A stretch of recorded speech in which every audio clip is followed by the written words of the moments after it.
Pernah nggak sih kamu bangun, alarm bunyi, dan sebelum otak nyala, tangan kamu sudah otomatis meraih HP? Kalau iya, kamu nggak sendiri. Dan aku kasih fakta yang mungkin sedikit nyakitin. Dalam 5 detik pertama hari kamu, hidup kamu sudah mulai dibajak. Fokus kamu, mood kamu, energi kamu, diambil sebelum kamu sempat benar-benar bangun. Kita semua pernah melakukan ini tanpa sadar. Karena ada 5 kebiasaan pagi yang dari luar terlihat sepele, tapi di dalam merusak fondasi otak kita. Dan menariknya, 90% orang sukses justru menghindarinya. Hari ini kita bongkar 5 kebiasaan itu satu persatu.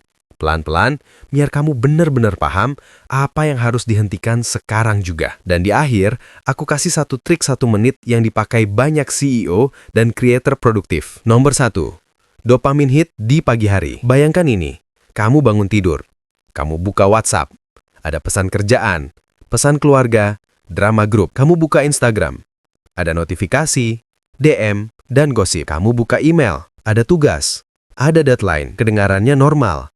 Tapi buat otak, ini seperti kamu menyalakan 10 TV sekaligus, sementara kamu bahkan belum sempat minum air. Begitu kamu melihat notifikasi, otak melepas dopamin dan kortisol. Kamu merasa sibuk, padahal fokus kamu baru saja dicuri oleh masalah orang lain. Dan di menit-menit awal itulah, kualitas fokus terbaik kamu hilang. Orang sukses selalu melindungi 30-60 menit pertama hari mereka.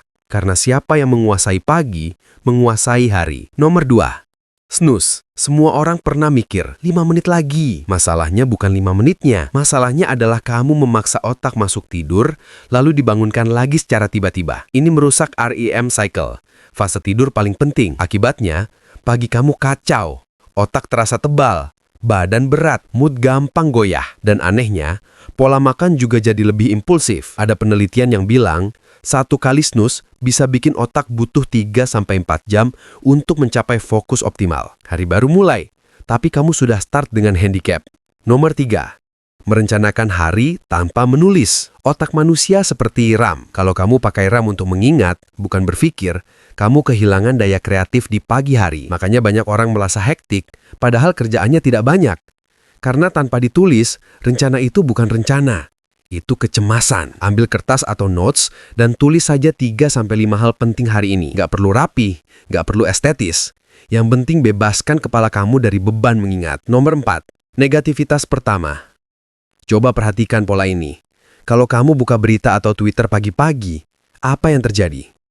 Kamu melihat drama, konflik, opini panas, gosip dan hal-hal yang sebenarnya bukan urusan kamu. Semua itu membuat otak masuk ke mode bertahan hidup. Dan ketika otak berada di mode survival, kemampuan berpikir kreatif langsung turun. Makanya kamu merasa mudah kesal, mudah terdistraksi, atau mood cepat rusak. Bukan karena harinya jelek, tapi karena kamu memulai hari dengan konflik yang bukan urusan kamu. Nomor 5, sarapan gula, roti manis, sereal, kue, minuman kemasan. Energi kamu naik cepat, lalu turun cepat. Ini yang bikin jam 10 pagi kamu sudah merasa lemas, butuh kopi, tidak fokus, dan gampang terdistraksi. Produktivitas bukan hanya soal mental, fisik kamu harus stabil. Dan stabilitas energi dimulai dari apa yang kamu masukkan di pagi hari. Sekarang, bagaimana mengganti semua kebiasaan itu? Aku kasih satu trik 1 menit yang dipakai banyak CEO dan creator produktif. The Power of 3. Setiap pagi, sambil minum air putih, pikirkan 3 hal kecil yang kamu syukuri. Tidak perlu ditulis, tidak perlu dramatis. Cukup pikirkan selama 1 menit.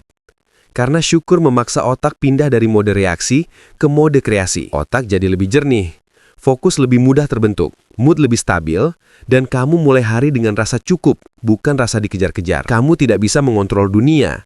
Kamu tidak bisa mengontrol orang lain. Tapi kamu bisa mengontrol 1 jam pertama hidup kamu.